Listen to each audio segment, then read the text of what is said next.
ఒకప్పుడు 1999లో తాలిబాన్స్ మన Indian plane IC-814ని hijack చేయడానికి పాకిస్తాన్కి హెల్ప్ చేశారు. We have evidence to show that hijackers were encouraged by Pakistan. Pakistan and America కలిసి తాలిబాన్స్కి సోవియట్ యూనియన్ పైన war and Afghanistan government form చేయడానికి funding, weapons and training provide చేశారు. Pakistan says the Taliban have switched sides and that India has somehow flipped them. This is the same Taliban that Pakistan armed, trained and sheltered. Same Talibans last few years నుండి పాకిస్తాన్ పైన attack చేస్తున్నారు. ఒకప్పుడు US and Pakistan కలిసి create చేసిన militant group ఇప్పుడు వాళ్ళతో వార్లో ఉంది. అసలు పాకిస్తాన్ ఆఫ్ఘనిస్తాన్ మధ్య ఏం జరిగింది? ఫ్రెండ్స్ నుండి ఎనిమిస్గా ఎలా మారారు? ఈ ప్రాబ్లం ఇవాళ స్టార్ట్ అయింది కాదు. ఆల్మోస్ట్ 130 ఇయర్స్ బ్యాక్ వెళ్ళాలి. 1893లో బ్రిటిష్ ఇండియా ఆఫ్ఘనిస్తాన్తో ఒక అగ్రిమెంట్ చేసుకుంది. British diplomat Sir Mortimer Durand Afghan ruler Amir Abdul Rahman ఖాన్తో నెగోషియేట్ చేసి ఒక లైన్ డ్రా చేశారు. ఈ లైన్ని లేటర్ దురంద్ లైన్ అని పిలిచారు. మ్యాప్ మీద చూస్తే అది జస్ట్ ఒక బార్డర్ లైన్ లాగా కనిపిస్తుంది, కానీ గ్రౌండ్ మీద ఆ లైన్ ఒక ఎంటైర్ పస్తూన్ పాపులేషన్ ని 2 సైడ్ గా డివైడ్ చేసింది. ఒక సైడ్ ఆఫ్ఘనిస్తాన్లో, ఇంకో side British India. And problem ఇక్కడ స్టార్ట్ అయింది. ఎందుకంటే పస్తూన్కి ఈ లైన్ ఒక నార్మల్ ఇంటర్నేషనల్ బార్డర్ కాదు. వాళ్ళ ఫ్యామిలీస్ ఒక సైడ్, వాళ్ళ ట్రైబ్స్ ఇంకో సైడ్. ట్రేడ్ ఒక సైడ్ నుండి ఇంకో సైడ్కి ఇయర్స్గా ఇంటర్ కనెక్టెడ్గా ఉన్న కమ్యూనిటీని ఒక మ్యాప్ లైన్తో డివైడ్ చేశారు. 1947లో బ్రిటిషర్స్ వెళ్ళిపోయాక బ్రిటిష్ ఇండియా 2 కంట్రీస్గా డివైడ్ అయింది. ఒకటి ఇండియా, ఇంకొకటి పాకిస్తాన్. బ్రిటిష్ ఇండియాలో ఉన్న ఆ పస్తాన్ మెజారిటీ ఏరియా పాకిస్తాన్లోకి వెళ్ళింది. కానీ ఆఫ్ఘనిస్తాన్ ఆ బార్డర్ అగ్రిమెంట్ని రిజెక్ట్ చేస్తూ వస్తుంది. Even Afghan governments, later Afghan Taliban కూడా దురంత్ లైన్ని లెజిటిమేట్ బార్డర్గా రికగ్నైజ్ చేయలేదు. పాకిస్తాన్ మాత్రం ఆ బార్డర్ని యాక్సెప్ట్ చేస్తుంది. సో ఇప్పుడు పాకిస్తాన్కి ఒక మేజర్ ప్రాబ్లం క్రియేట్ అయింది. మౌంటైన్స్ టెరెన్ వల్ల బార్డర్ని కంప్లీట్ కంట్రోల్ చేయడం కూడా డిఫికల్ట్. అండ్ మిలిటెంట్స్ కూడా ఈ బార్డర్ని యూజ్ చేస్తున్నారు. ఇండియా పాకిస్తాన్ పార్టీషన్ తర్వాత పాకిస్తాన్కి ఒక డౌట్ వచ్చింది. ఆఫ్ఘనిస్తాన్లో ఫ్రెండ్లీ గవర్నమెంట్ లేకపోతే ఈస్టర్న్ సైడ్లో ఆల్రెడీ ఇండియా మేజర్ థ్రెట్గా ఉంది. అండ్ వెస్టర్న్ సైడ్లో ఆఫ్ఘనిస్తాన్తో ఫ్రెండ్లీ రిలేషన్షిప్ డెవలప్ అవ్వకపోతే సెక్యూరిటీ ప్రకారం చాలా ఇష్యూ ఫేస్ చేయాల్సి వస్తుంది. మరి పాకిస్తాన్కి సొల్యూషన్ ఏంటి? ఆఫ్ఘనిస్తాన్లో ఫ్రెండ్లీ గవర్నమెంట్ ఇన్స్టాల్ చేస్తే సరిపోతుంది. పాకిస్తాన్ ఆఫ్ఘనిస్తాన్ ప్రాబ్లమ్ని ఎక్స్ప్లెయిన్ చేయడానికి ఓన్లీ దురంద్ లైన్ సరిపోదు. 1970స్లో ఆఫ్ఘనిస్తాన్లో ఆల్రెడీ అక్కడ ఒక కమ్యూనిస్ట్ గవర్నమెంట్ పవర్లో ఉంది. కానీ ఆఫ్ఘనిస్తాన్లో అందరికీ ఆ గవర్నమెంట్ నచ్చలేదు. ముఖ్యంగా రిలీజియస్ గ్రూప్, ట్రైబల్ లీడర్స్, విలేజెస్లో ఉన్న చాలా మంది కమ్యూనిస్ట్ ఐడియాలజీని అపోజ్ చేయడం స్టార్ట్ చేశారు. ఆ అపోజిషన్ నుండి ఒక ఆర్మ్డ్ రెసిస్టెంట్ మూవ్మెంట్ స్టార్ట్ అయింది. అదే ముజాహిద్దీన్. 1979లో సోవియట్ యూనియన్ ఆఫ్ఘనిస్తాన్లో మిలిటరీగా ఎంటర్ అయింది. అఫీషియల్గా సోవియట్ యూనియన్ కమ్యూనిస్ట్ ఆఫ్ఘన్ గవర్నమెంట్ని సపోర్ట్ చేయడానికి వచ్చాం అని చెప్పింది. కానీ సోవియట్ ఫోర్సెస్కి అపోజిట్గా ముజాహిద్దీన్ మిలిటెంట్ గ్రూప్ వార్ స్టార్ట్ చేశారు.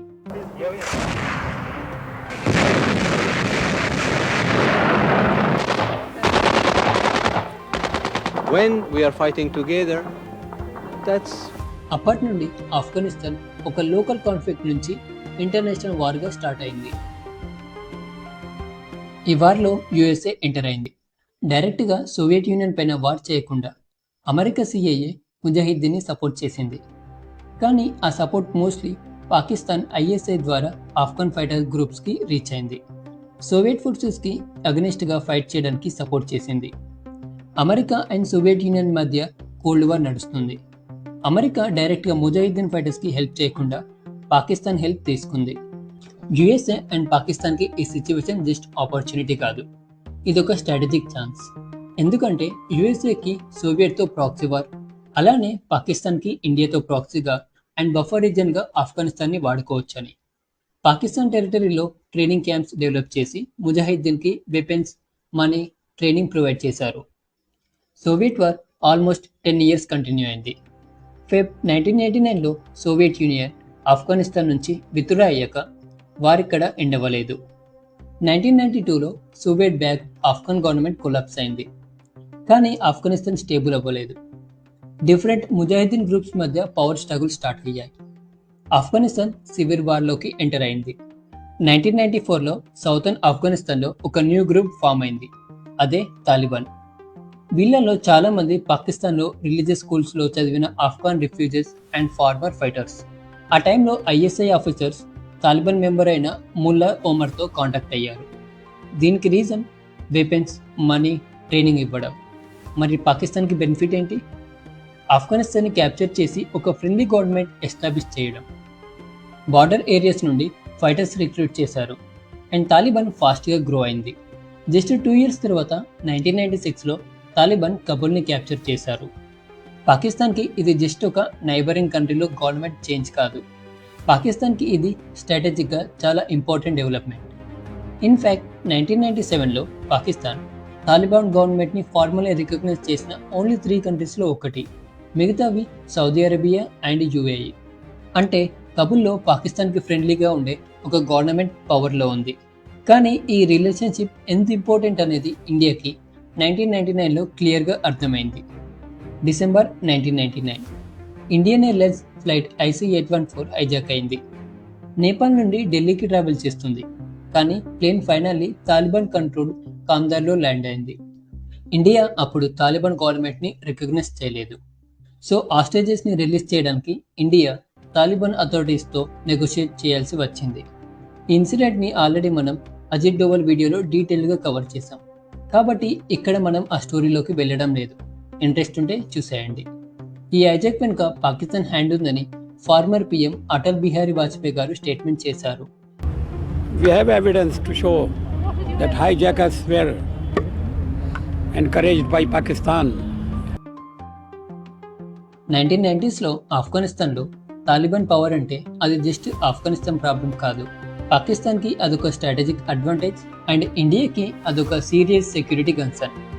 సో ఇస్లామాబాద్ పర్స్పెక్టివ్ నుండి చూస్తే ఇది హ్యూజ్ సక్సెస్, కానీ హిస్టరీలో ఒక డేంజరస్ మిస్టేక్గా మారింది. యుఎస్ఏలో జరిగిన 9/11 అటాక్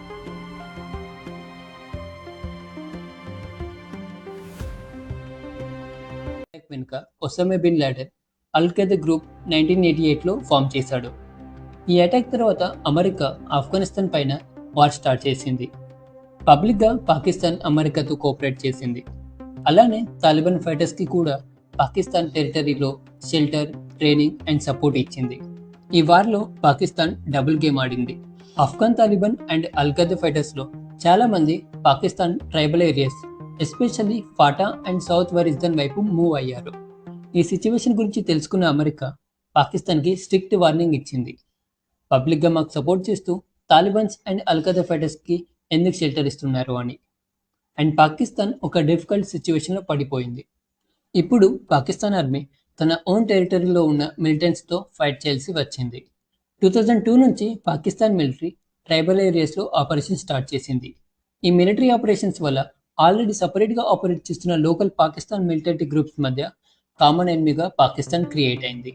స్లోగా డిఫరెంట్ గ్రూప్స్ ఒకరికొకరు కనెక్ట్ అవ్వడం స్టార్ట్ చేశారు. అండ్ ఫైనలీ డిసెంబర్ 2007లో అరౌండ్ 40 మిలిటెంట్ లీడర్స్ షురా అనే ప్లేస్లో కలిసి ఆర్గనైజేషన్ ఫామ్ చేశారు. అదే తెహ్రీక్-ఈ-తాలిబాన్ పాకిస్తాన్ TTP. ఈ organisation first leader Baitullah Mehsud, South Waziristan నుంచి వచ్చిన powerful militant commander. TTP and Afghan Taliban same కాదు. ఆఫ్ఘన్ తాలిబాన్ మెయిన్ గోల్ ఆఫ్ఘనిస్తాన్లో గవర్నమెంట్ ఫామ్ చేయడం.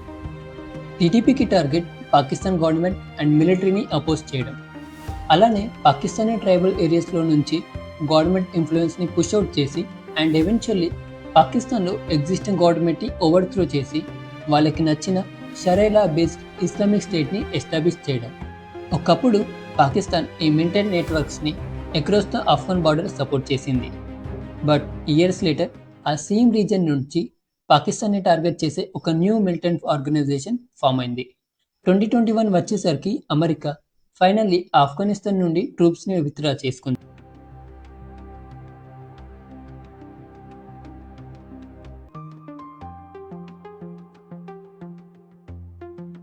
తాలిబాన్ మళ్ళీ కబుల్ని కంట్రోల్లోకి తీసుకున్నారు. పాకిస్తాన్కి ఇది ఒక విక్టరీ లాగా అనిపించింది.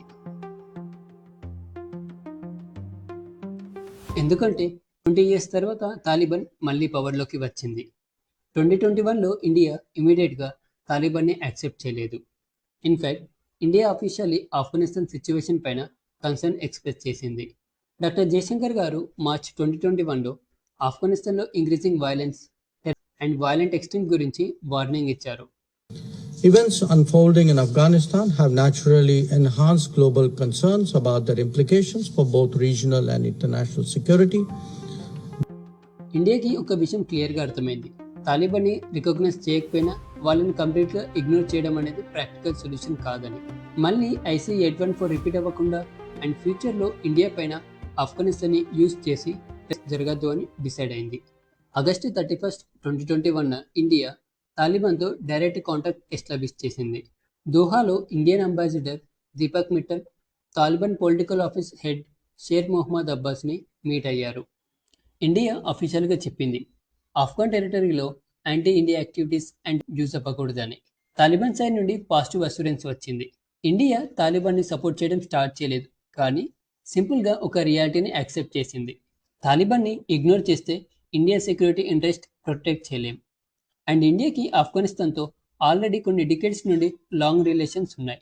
2001 నుంచి 2021 వరకు ఇండియా ఆఫ్ఘనిస్తాన్ రీకన్స్ట్రక్షన్లో రఫ్లీ $3 బిలియన్ ఇన్వెస్ట్ చేసింది.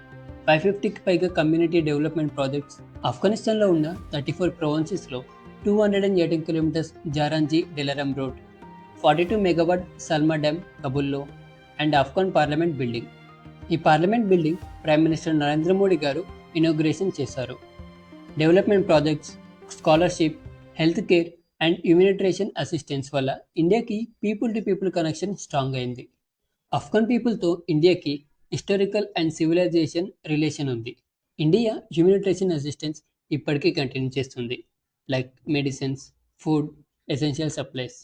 అండ్ 2022లో ఇండియా 50,000 మెట్రిక్ టన్స్ వీట్ ఆఫ్ఘనిస్తాన్కి హ్యూమనిటేరియన్ అసిస్టెంట్గా ప్రొవైడ్ చేయడం స్టార్ట్ చేసింది. సేమ్ టైంలో ఇండియన్ అఫీషియల్స్ తాలిబాన్ రిప్రజెంటేటివ్తో humanitarian assistance and Afghanistan situation పై డిస్కషన్స్ కంటిన్యూ చేశారు. ఆఫ్ఘనిస్తాన్ గవర్నమెంట్కి ఇండియా పైన చాలా రెస్పెక్ట్ పెరిగింది అండ్ ఆఫ్ఘన్ పీపుల్ కూడా ఇండియన్స్ అంటే చాలా ఇష్టం. इंडिया अच्छा लगता है, आ जाओ फिर, आ जाओ. मेरा दोस्त है, भाई है इंडिया, इंडिया भाई है. అండ్ ఎగ్జాక్ట్లీ ఇక్కడే Pakistan Taliban relationship slowly break అవ్వడం స్టార్ట్ అయింది. పాకిస్తాన్ డెకేడ్స్గా ఒక ఫ్రెండ్లీ తాలిబాన్ గవర్నమెంట్ కోసం వర్క్ చేసింది. తాలిబాన్ పాకిస్తాన్కి స్ట్రాటజిక్ అసెట్ అవ్వాలని ఇస్లామాబాద్ అనుకుంది. కానీ 2021 తర్వాత పాకిస్తాన్కి పెద్ద ప్రాబ్లం ఇండియా కాదు, TTP. పాకిస్తాన్ తాలిబాన్ని అడిగింది ఈ TTPని కంట్రోల్ చేయండి అని. అండ్ పాకిస్తాన్ అక్యూజ్ చేసింది ఆఫ్ఘనిస్తాన్ TTPకి షెల్టరింగ్ ఇస్తుందని. తాలిబాన్ అక్యూజ్ని డినై చేసింది అండ్ స్లోలీ ఓల్డ్ ఫ్రెండ్షిప్ ఒక సెక్యూరిటీ క్రైసిస్గా మారింది. సేమ్ పీరియడ్లో ఆఫ్ఘనిస్తాన్ ఇండియాతో ఎంగేజ్ అవుతుంది. పాకిస్తాన్ డెకేడ్స్ బ్యాక్ తాలిబాన్ని ఇండియా పైన ప్రాక్సీగా అండ్ బఫర్ రీజన్గా వాడుకుందాం అనుకుంది. కానీ ఇప్పుడు ఇండియా తాలిబాన్తో మాట్లాడుతుంది, పాకిస్తాన్ తాలిబాన్తో ఫైట్ చేస్తుంది. సో ఇప్పుడు పాకిస్తాన్ క్రియేట్ చేసిన తాలిబాన్ పాకిస్తాన్ మీదనే ఎందుకు వార్ చేస్తున్నారు? దానికి main reason TTP. Tehrik Taliban Pakistan and Afghan Taliban same కాదు, రెండు సపరేట్ ఆర్గనైజేషన్స్. పాకిస్తాన్కి ఫ్రెండ్లీ గవర్నమెంట్ కబుల్లో ఉంది, బట్ ఆ గవర్నమెంట్తో హిస్టారికలీ కనెక్టెడ్ ఉన్న TTP గ్రూప్ పాకిస్తాన్ని టార్గెట్ చేస్తుంది. మరి TTP పాకిస్తాన్ని ఎందుకు టార్గెట్ చేస్తుంది? పాకిస్తాన్లో షరియా బేస్డ్ రూల్ ఎస్టాబ్లిష్ చేయాలని పాకిస్తాన్ మీద ఇయర్స్గా అటాక్ చేస్తూ వస్తుంది. పాస్ట్లో December 16, 2014 పెషావర్లో ఉన్న ఆర్మీ పబ్లిక్ స్కూల్లో ఒక నార్మల్ డే రోజు స్టూడెంట్స్ క్లాస్ రూమ్లో ఉన్నప్పుడు TTP మిలిటెంట్స్ స్కూల్లోకి ఎంటర్ అయ్యారు. వాళ్ళ టార్గెట్ పాకిస్తాన్ ఆర్మీ ఫ్యామిలీస్. కానీ అటాక్లో చాలామంది స్టూడెంట్స్ కూడా విక్టిమ్స్ అయ్యారు. ఆ రోజు 149 పీపుల్ చంపేశారు, ఇంక్లూడింగ్ 132 చిల్డ్రన్స్. అండ్ 2021 తర్వాత TTP అటాక్స్ ఇంకా ఇంక్రీజ్ అయ్యాయి. ఇంకో ఓల్డ్ ప్రాబ్లం మళ్ళీ స్టార్ట్ అయింది, అదే Durand line. Afghanistan historically reject చేస్తుంది, పాకిస్తాన్ మాత్రం ఇంటర్నేషనల్ బార్డర్గా రికగ్నైజ్ చేస్తుంది. So TTP issue plus Durand line issue Pak Afghanistan రిలేషన్షిప్ని డేంజరస్గా మార్చాయి. 2026 ఫెబ్లో attacks, retaliation, cross border strike మళ్ళీ ఇంక్రీజ్ అయ్యాయి. The border between Afghanistan and Pakistan just exploded into open conflict. ఈ స్టోరీ కంప్లీట్గా చూసాక ఒక విషయం మనకి క్లియర్గా అర్థమవుతుంది. ఒక టైంలో పాకిస్తాన్ సపోర్ట్ చేసిన తాలిబాన్ ఇవాళ అదే పాకిస్తాన్కి బిగ్గెస్ట్ సెక్యూరిటీ థ్రెట్గా మారింది. ఇండియా మాత్రం ఐడియాలజీని కాకుండా సిచ్యువేషన్ని బట్టి నేషనల్ ఇంట్రెస్ట్ని ప్రొటెక్ట్ చేయడానికి డిప్లొమాటిక్ డెసిషన్స్ తీసుకుంటుంది. అందుకే ఇంటర్నేషనల్ పాలిటిక్స్లో పర్మనెంట్ ఫ్రెండ్స్ ఉండరు, పర్మనెంట్ ఎనిమీస్ కూడా ఉండరు. పర్మనెంట్గా ఉండేది ఒకటే, national interest. Pakistan Afghanistan relation story మనకి అదే నేర్పిస్తుంది. మీ పర్స్పెక్టివ్ ఏంటి? కామెంట్స్లో తప్పకుండా షేర్ చేయండి. ఇలాంటి in depth geopolitical documentaries కోసం ఛానల్ని సబ్స్క్రైబ్ చేయండి. See you in the next video.